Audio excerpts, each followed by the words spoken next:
All right, welcome back to the program. My guest is joining me right now, Taiwo Oyedele, who is the Chairman, Presidential Committee on Fiscal Policy and Tax Reforms. He's joining me from Lagos, I suppose. Mr. Oyedele, good morning. Where are you joining us from today? Good morning, Nancy. Yes, I'm joining you from Lagos. Okay, fantastic. So welcome to the program. Um, Thank you. let's get started. And I will start with this. It's controversial. I don't know if you've heard about it, but I guess you must have heard that you're not supposed to be speaking on Nigeria's FX situation and giving us the fair value of the naira. That is not within your mandate. A few days ago on the show, I think I had a guest that actually mentioned, Taiwo Oyedele says this, naira will be 650 to 750 by December. And I was like, is that part of your job? Yes. So talk to me about that. Why should we be getting your comments on FX and naira when yours is fiscal policy and it's the job of the central bank to speak on the naira and FX because it's one of their mandates? Yeah, thank you very much for asking that question. So indeed, I'm aware of that people have raised that issue. But it's interesting how people take things out of context. So it was a very comprehensive interview that I granted to Bloomberg. And then someone just decided to extract that, and that was what went viral. In the usual way, I'm sure that 99% of people never bothered to read the full interview. But the context is this. So we have said to ourselves as a nation that we needed the coordination between fiscal policy and monetary policy. And that particular mandate is a specific terms of reference for my committee. So we have a team of people with knowledge in monetary policy. Even the central bank itself is a member of the committee. That's not to say that we are dictating to the central bank or we are telling them what to do or that I'm speaking on monetary policy. So the context was that because the central bank had already removed the restriction on the 43 items, what are we going to do from the fiscal side?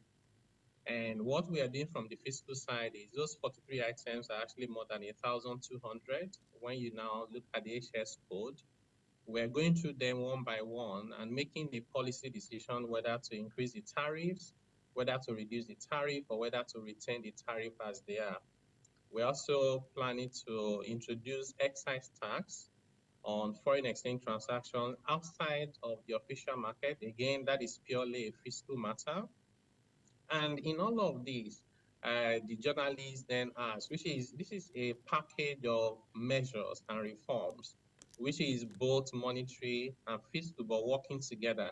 So the question was simply, after I made the comment that I believe that the Naira rate is not reflecting the fundamental of the economy.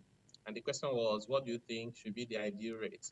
So you would recall, and I'm sure anybody who is following it, you know that the federal government would normally make a projection of exchange rates in the budget. So if you look at the medium-term expenditure framework and the fiscal strategy paper, you would always find an exchange rate there because we need it to project Nigeria's revenue, expenses, budget deficit, right? So the government had already projected 700 naira. So rather than just calling a specific number, I just created a range around the 700 naira. And that became an issue, to be honest. I thought that it was a waste of time to, so I know it's good to explain where we're Yeah. coming from. I'm not the person that calls numbers, out of the blues, but I don't think it's a big deal. We are not telling the CBN what to do. We are saying we're working together. And I'm only just reflecting what the government has projected. So in essence, you were just reporting. You were just giving a reported speech because I read your interview on Bloomberg. I didn't get to watch. I don't know if it was aired, but I read your interview on Bloomberg. And but it's my duty to ask you the question because even a guest of mine at the time, some days ago, quoted you. So it's like what you're telling me now. Of course, you quoted the government because there's a budget 2024 forecast or even outlook that the Minister Bagudu has brought out. So you just wanted to be smart and say, okay, from 650 to 750. Let them not say Taiwo said it's 700. You understand? When I read it, I also saw that you gave a brief history of what's been happening, the backlogs, and all of that. How deep is the central bank in this your committee? Because you said you also have people on this from the central bank in your committee. Did I hear you right? Yes, so the central bank as an institution is represented on our Okay. committee. Before the new leadership came on board, we had a deputy governor who was representing the CBN on our committee. And the whole essence of this idea is you have one country to run. You cannot have a CBN that is running a separate government. And when we say the Central Bank Act under section, I think is 1(2), says clearly that the central bank is independent. And nobody is debating that. What that means is the CBN does not need to come to the public and debate whether they should increase interest rate or stuff like that. But it doesn't mean that nobody should say anything that has to do with exchange rates, interest rates, or inflation, right? That's not what it means. The Foreign Exchange Act actually gives a lot of responsibility to the finance minister to do with the foreign exchange market. So I think people have to take a step back and say this is about managing the economy in the way that benefits all of us. And if we need to work together, nobody should feel like they own Nigeria in a way that you can't even mention certain things. I do respect the independence of the central bank. We have been working together in my new assignment. Um, and to that extent, to the extent that we make recommendations to them, it's up to them to say your recommendations make sense, or we don't like them, or we like them but we don't want to implement. But it would be out of place to say we can't even recommend to the central bank because we do not work for the central bank. I think that would be completely against what we have been asking for many years, to say let there be collaboration and coordination between policies of government, particularly monetary and fiscal policies. So are we seeing that collaboration now and coordination? Because that's what we've been saying for the past how many years? And it really broke down in the last administration. For the past 8 years, we saw, the fiscal policy side and the monetary side being at loggerheads. Are you saying that perhaps with your committee now we're seeing an improvement in that relationship? Yeah, I think we are beginning to see an improvement in that relationship. I'm just hoping that Nigerians themselves will not make it more difficult than it needs to be, because if we need to talk about the fiscal interventions around foreign exchange, management, right? So if we are going to adjust tariffs because access to official market has been lifted, that's a fiscal policy matter. You can't explain that to the public without mentioning foreign exchange, right? So people need to just allow those that have been given the assignment to help manage and reform various policies to please do their work. It's okay when they have ideas, but sometimes just jumping out of the whole context and blaming people for saying things or not saying it can create, roadblocks and impediments for working together. I think some people were even suggesting to the central bank that they were being dictated to, right? If somebody says to you that they are dictating to you, it can make you hold back, even when you see, good recommendations. But overall, I'll say that indeed that, the signs are there that there will be better collaboration than we have seen in the past. On October 24, President Tinubu directed the implementation of the Quick Wins report. I don't know, you submitted, definitely, you and your committee members submitted to him. I would like to know what the status of the implementation is right now, because from October 24 till now, that should be like 2 weeks ago, if I'm not mistaken. So that's your 30 days Quick Wins report. Talk to me about the status of implementation and some of what was recommended there.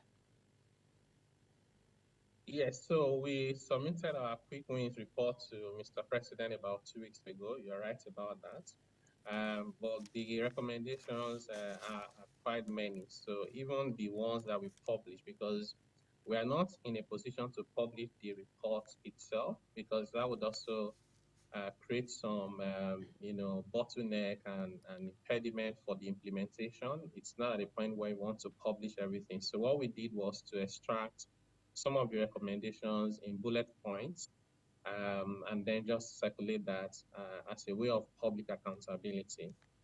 So overall, the recommendations that we have are more than the 20 items that we published. And in trying to implement those recommendations, they require a lot of different instruments and interventions. For example, there are some of the recommendations that require a presidential executive order. There's some of them that require ministerial executive orders. There are some of them that require even changes to many laws. Like, for example, one of our recommendations there is that Nigerian companies and Nigerian individuals should not be asked to pay taxes and levies in foreign currency because that's not helping our FX situation. Again, an FX matter that's having a fiscal dimension to it. So when people have to look for dollars in Nigeria to pay the government of Nigeria, whether it's MPA, whether it's NIMASA, whether it's FRS, we only just create demand that puts downward pressure on the naira without increasing our liquidity because the liquidity is already here. You're only moving it from one hand to the other. To be able to do some of these, implement some of these recommendations, we need to amend various laws. So we have prepared now a draft bill that we call Emergency Economic Intervention Bill. And of course, we'd expect that will go through a certain process internally within government, within the bureaucracy of government before it's presented to the National Assembly. We also have some of the recommendations that will be done by way of circulars by FRS. No, Mr. Oyedele, let me just get you well. You said you are preparing a draft bill on emergency what? Emergency Economic Intervention Bill. When did you start drafting that? And when do we expect? We started drafting already, immediately after we presented to Mr. President. Okay, emergency economic reform bill.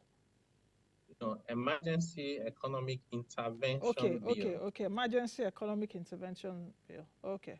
Yes. All right. So this bill, once it gets the final approval in terms of the content, then it will go to the National Assembly, and the public will have the opportunity to interact, do public hearing, and make their contributions. But like as the name presupposes, it's an emergency bill, so it's not a bill you sit on for months. Because we need those things to start coming in quickly in terms of the impact. And like I was saying as well, some of the recommendations require circulars, like the FRS. We have about 3 recommendations for the FRS. One they had already implemented just a few days after our recommendation was submitted, and the others they are working on them. So in summary, the implementation has started while some of them are still being discussed and finalized. Some of them are already being implemented, and that process will continue for the life of the Presidential Fiscal Reform Committee. Okay, the sense I'm getting is that the implementation of this 30 days quick win report is within perhaps the agencies or within government in terms of transforming perhaps some of the ways they do things. I'm getting also that part of what is in the 30-day quick win report doesn't really have to do with us Nigerians. Is there anything there? That's one. Then secondly, I looked at your 20 recommendations. Are these 20 recommendations for the 30-day quick win, or are they part of the larger reforms that your committee is proposing? Yeah, so the 20 recommendations are just a part of the quick wins report. In other words, all the 20 recommendations and the others that we haven't published are just for the 30 days quick wins. Okay, so these 20 recommendations are part of the quick wins for 30 days? Yeah, they're part of the quick wins, yes. So the critical reform phase of our work is ongoing now because there's a lot of things we are working on. So that's just a small, even though it looks like a lot, but that's a small component of the work that we are doing. In terms of the implementation, you're right. Most of the recommendations are things to be implemented by government agencies. We have recommendations for the central bank, even though now you have to be careful how you say that. It's a recommendation. Yeah, it's a recommendation. And we discussed it extensively with the central bank even before submitting to Mr. President. And even Mr. President has now said, CBN, I hereby direct you to implement, but that's part of it. And we publish maybe 2 of those recommendations that have to do with foreign exchange management, more from the fiscal side. So we have some of the recommendations as well that would impact on the ordinary people. Like we have a recommendation to increase the exemption threshold, which we call the personal relief allowance for Nigerian workers. Because what has happened was the federal government had provided wage awards of 35,000 naira for public servants. And yeah, we thought that, well, all Nigerians are making these sacrifices, fuel subsidy removal, exchange rate harmonization. So why shouldn't the private sector also benefit? So we are recommending additional relief for private sector, employees, and also even for the employers. Should any company decide to give a wage award or to give transport allowance or transport subsidy, or they are even employing more people, we've also recommended some tax break for those private sector, businesses. So in a way, our recommendations would impact on everyone, whether you're an individual, whether you're a business, whether you're in the public sector, or whether you're in the private sector. In fact, when I saw the 20 recommendations here, even though you say that they are not too hard things, I'm just wondering how these can be achieved in 30 days. And I guess that 2 weeks is off from your 30 days. Yeah. So you already Okay, have 14 that's days an more. interesting question. Exactly. So the 30 days wasn't to implement it, it was to come up with the recommendations. Okay. So we're to come up with the recommendations within 30 days and then begin implementation immediately. So Okay. some of those things will be implemented within 1 week. Some of them will take longer than 30 days, to be honest, like the bill that we're working on. We've been on it now for about 2 weeks. Chances are that when it gets to the National Assembly, it might take another 1 or 2 weeks or 3. So it's not that all implementation would then be done in 30 days. No, it was about getting the recommendations ready. So in essence, this 20 recommendations, we should be looking at implementation between the 30 days to how long? 6 months? Or because I know that you have, the last time you were here, you talked to me about 30 days. You talked to me about critical reforms within the next 6 months, and as well as implementation of some reforms within I think 1 year, a critical period. So for these, okay, speak about that before I go to the next question. Yes. So in terms of producing our reports and recommendations, we have 30 days for quick wins, and then we have 6 months for critical reforms. So part of the critical reforms, for example, we are rewriting the tax laws, and we're even proposing amendment to the Constitution. So within 6 months, we should have those things ready. But of course, if you're going to amend the Constitution, it won't happen. It will take more than be realistic. And then 1 year is to now implement whatever was still outstanding. So we've given ourselves a very tight deadline to do a lot of things because we see the sense of urgency. So these 30 days quick wins that we have presented already to Mr. President is currently undergoing implementation. Our expectation and even what we are working towards is that most of it, if not all, will be implemented latest by 31st December 2023, which is this calendar year, so that by the time we get to next year, we're focusing squarely on our critical reforms rather than, because we're doing recommendation and supporting implementation at the same time.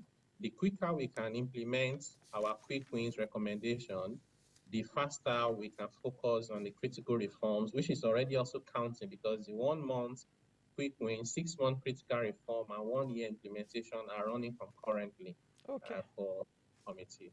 Now let's take a look at some of those recommendations. If we can put the infographics on the screen, measures to address duplication of functions in public service, ensure prudent financial management. Is that ongoing?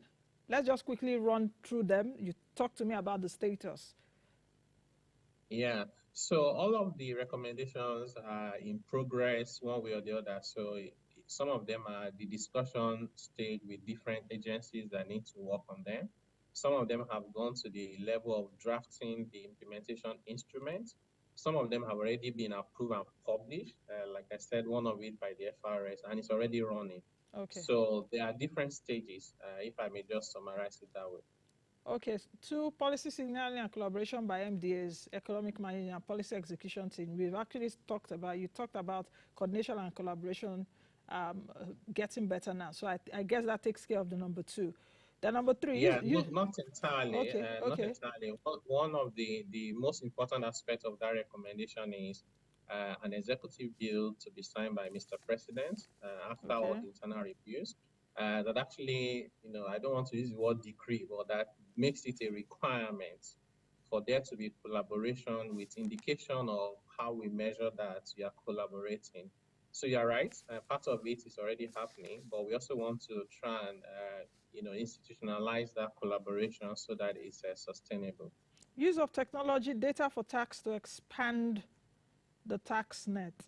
I guess is to know how many people indeed are paying taxes, and if perhaps I'm just going through what could be in your head or the head of your committee, because when I read this report and the recommendations, I was trying to interpret perhaps if wealthy Nigerians are even paying their taxes, their fair share of taxes. Yes. Perhaps this is within the space of increasing the tax net instead of increasing tax rates. Yes, that's true. So that's Okay. data for tax initiative is to try and get intelligence about economic activities within the Nigerian economy, and also interact with international intelligence in terms of exchange of information that Nigeria has signed up to. Okay. Ultimately, the outcome we expect from that is that it will be able to tell us the Nigerians that are poor. For example, if government wants to do conditional cash transfer, they don't need to go to villages and be asking people or asking political parties. They just need to go into that database and they can draw a line and say, if this is your attribute, then you're poor. And then you can get a credit into your bank account if you have one. If you don't, you can get a credit to your phone that you can use at food stamp.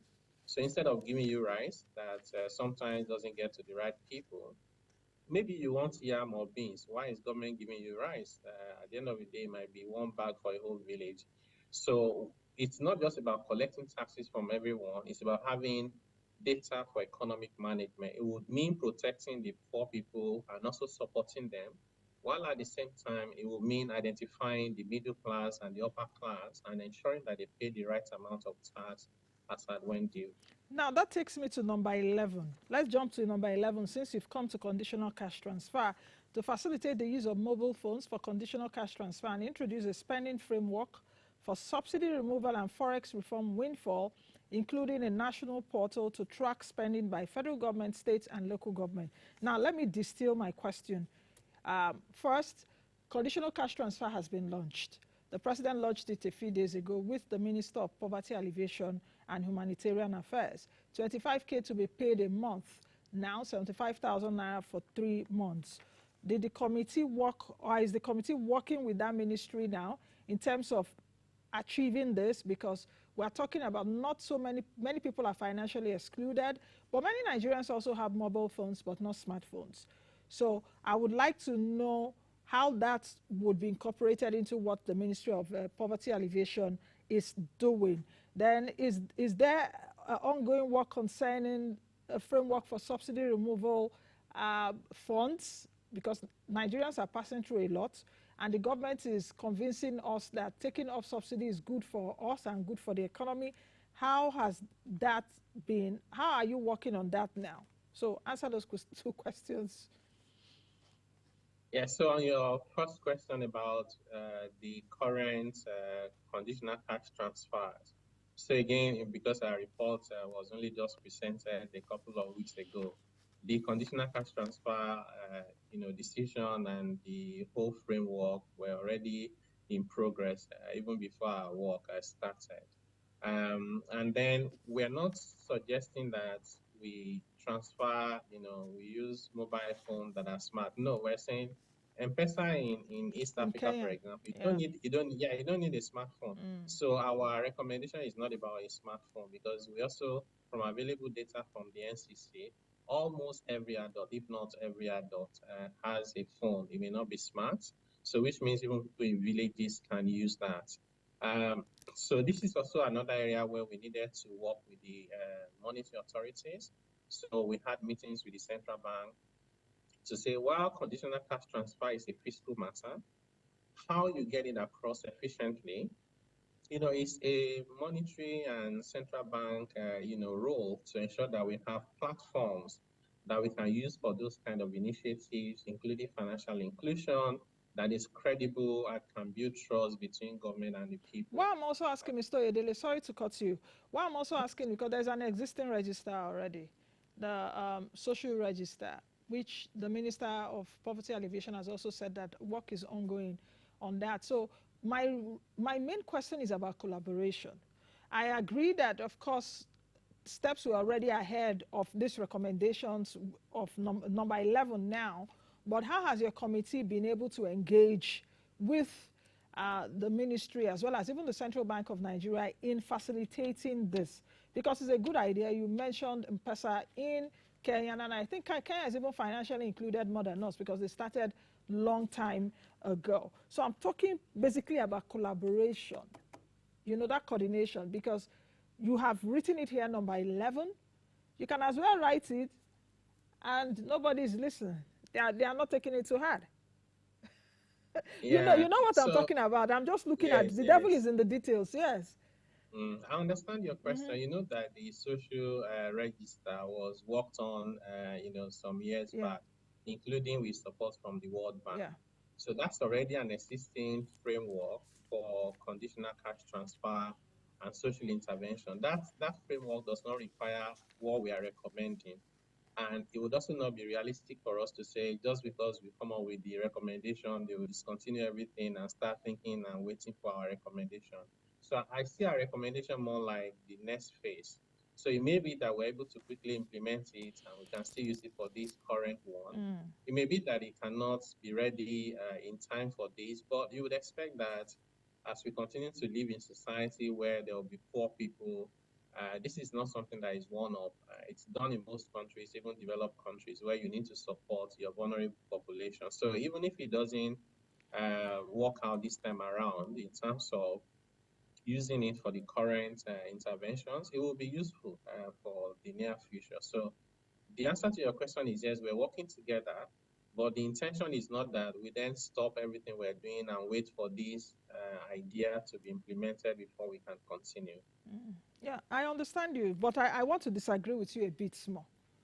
Because I know that with what I'm seeing here, I know that you can still. I've talked about this register. I've gotten even the people from NASCO, that's the Social Register Safety Net Office. And I do know that if we are serious and if we are politically willing, we can get this done because they have their coordinates and they have people in those places. And people in those places, many of them will have phones but not smart.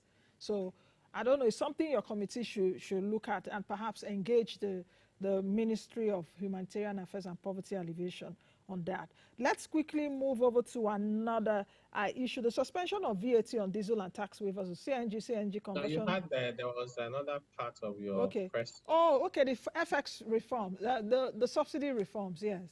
Yes. So Yes. so for the subsidy reform, our recommendation there is that we need to improve the transparency of how we spend the money from the sacrifices that Nigerians are making in a way that those spendings go back to the people in a way that's meaningful, productive, and makes their life a little bit easier. And so for this one, it was clear to us that it's not even something that the president himself alone can implement or the federal government. We recognize that that requires a collaboration across subnational. So we went to the National Economic Council and were granted audience to speak to the governors and where we share our ideas with them. And they were receptive to that. But then the process will now have to start first by developing a memorandum of understanding because you can't even force the local government on how to spend their money. That would be against the constitution. So and that's why we thought that the way to implement this or bring it to life is to have some sort of MOUs, and then we then develop a platform which we expect will be a portal, maybe also an app where people can see, by local government, by state, by federal government, including the FCT, what's being done. And they can see location of those things, see their physical projects, the stages of, progress, videos, photos, that not only, we can get the civil society to monitor, but the ordinary Nigerian can say, well, I heard about this. This is an audio project, does not exist, or actually I see it and it's been completed or it hasn't been completed. So those are the kind of framework we're trying to put together. It's an audio project. but, but the initiative around having a portal to track that is very good because I also know that as fuel subsidy earnings removal, fuel subsidy removal earnings coming, the states are already smiling to the bank more. But that's another issue for another day and not for you, because there also talks that the fuel subsidy is back since we've not had an increment in petrol price. But that's not for you. That's not your headache. That will be a show for another day. Now, I wanted to ask you the questions around CNG, but I also know that President Tinubu, I think on October 1, was it October 1, mentioned something about the removal of VAT on diesel. So we can shelve that, because I have a few more questions to ask you, and I'm taking a look at our time. How time really flies when I'm engaging with you. I wonder. Now, let's take a look at the issue around implementation of these reforms. The president directed that your committee works with the SGF and Hadiza Usman. What's the status now? Are you all working together on this? Very quickly, before I move over to the other questions. Yeah, so the answer is we're working together. One of the requests we made to Mr. President was that we want to, speak to the Federal Executive Council, because we thought that platform will be faster than trying to meet individual ministers. You may not even finish that meeting in 2 months. And Mr. President was, in fact, even asking us whether we needed a special FEC meeting if we don't want to just be on the agenda for And a what meeting. was your response? You didn't say yes? So my response was that we'll discuss that with Hadiza. Okay. To work out the details, because if you don't need the whole dedicated session, why would you then waste the time of, the highest level of governance in Nigeria?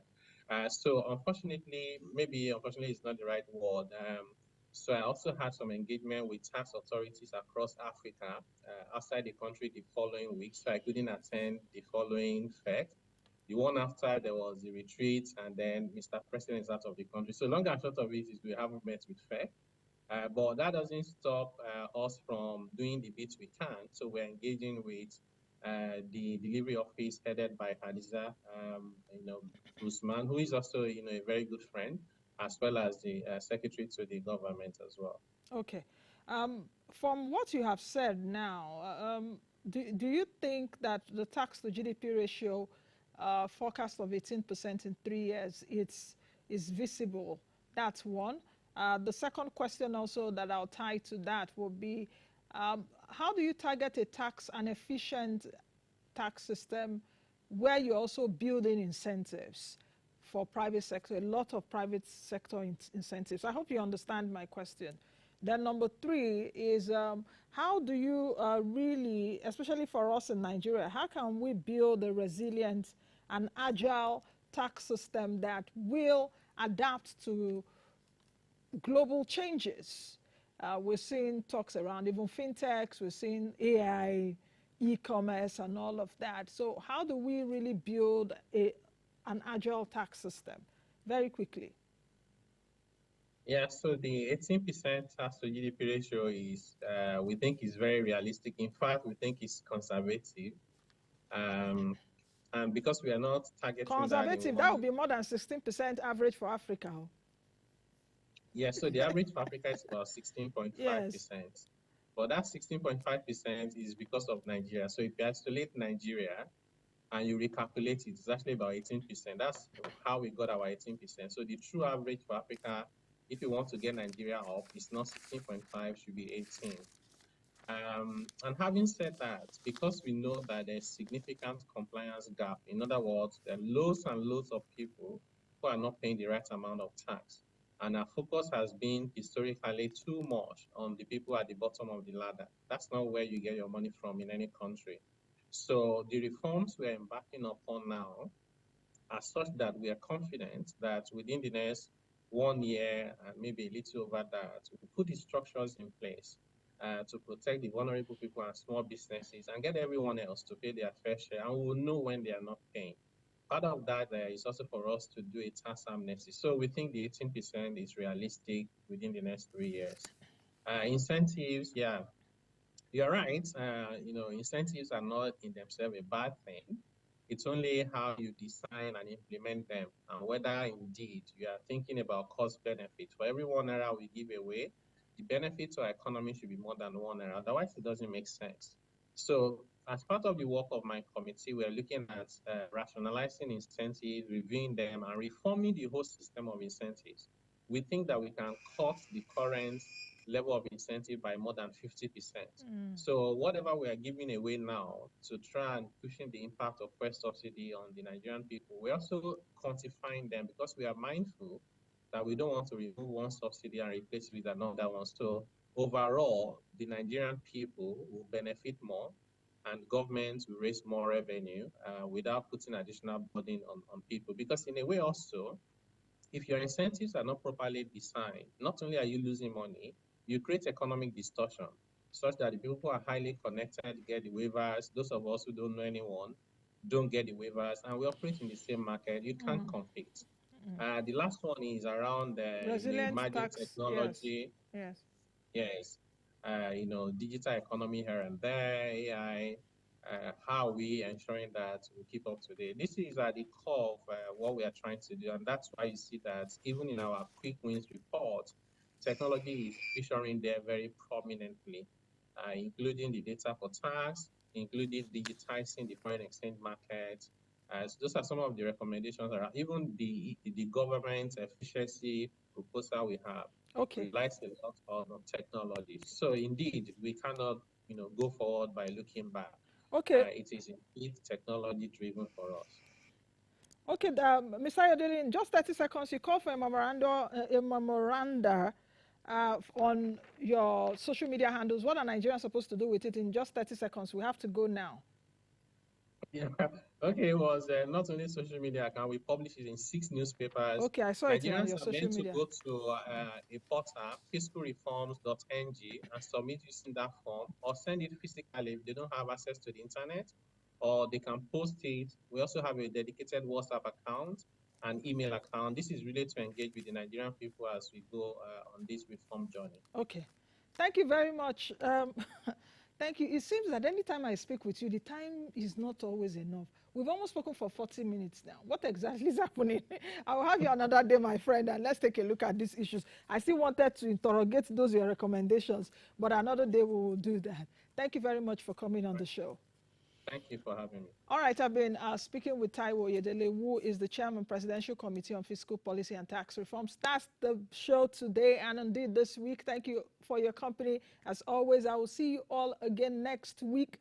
Elections in Imo, Bayelsa, and Kogi tomorrow. Please, let's be safe. Security agencies, let's do what we're supposed to do. INEC, all eyes are on you this time. I'll see you all on the other side of next week. Be the best you can be. Be the change that you want to see. Bye now.